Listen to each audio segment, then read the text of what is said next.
Berikutnya saudara, bakal calon presiden dari PDIP dan P3 Ganjar Pranowo akan mendekati basis komunitas jelang Pilpres 2024. Ganjar menyebut akan membidik generasi milenial dan Gen Z sebagai lumbung suara. Menurut Ganjar, Gen Z atau generasi Z saat ini tidak terlalu mengidentikan diri dengan kegiatan politik.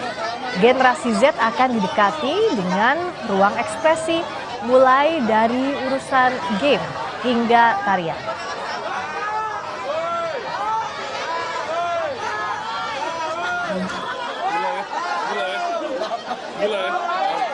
Kalau di pemilu 2024 ini, tantangan kita adalah bagaimana menggait generasi milenial dan generasi Z.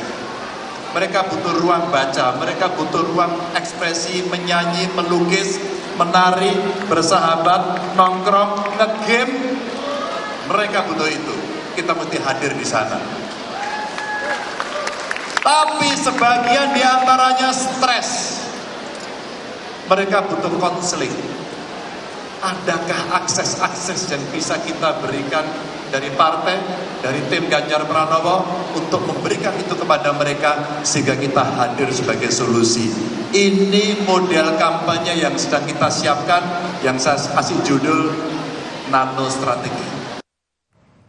Bakal calon presiden Ganjar Pranowo mengincar suara milenial. Dalam survei Litbang Kompas Mei 2023 lalu tergambar, kalangan responden milenial banyak memilih Prabowo Subianto, sedangkan Ganjar Pranowo banyak dipilih dari kalangan responden Gen X atau usia 42 hingga 55 tahun serta baby boomers atau usia 56 hingga 76 tahun.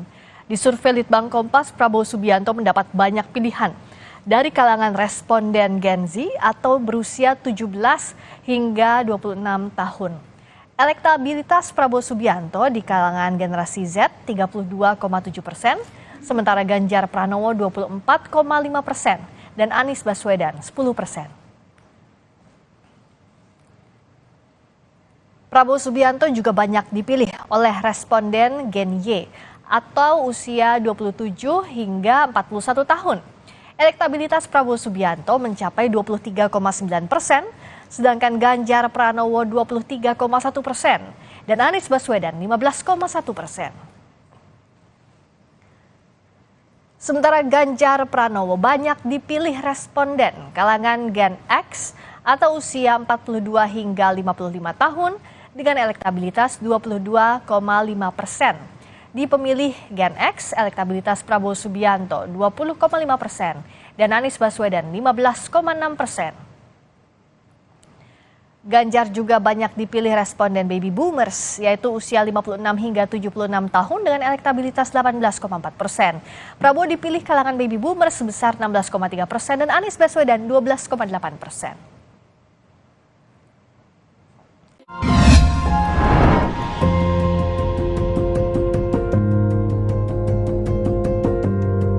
Kompas TV, Rumah Pemilu.